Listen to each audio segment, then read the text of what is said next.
क्या आपको पता है कि जंगलों में आग लगने के पीछे उस जंगल के पक्षियों के ही हार होते हैं। दुनिया में एक ऐसा भी पक्षी है जो शिकार के लिए पूरे जंगलों में आग लगा देते हैं। इस पक्षी का नाम है फायरहॉक्स।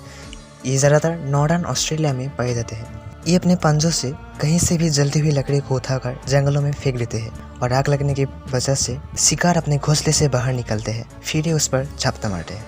इसके शिकार की इस तकनीक के कारण ऑस्ट्रेलिया में हजारों एकड़ के जंगल जलकर खाक हो जाते हैं। है ना खतरनाक?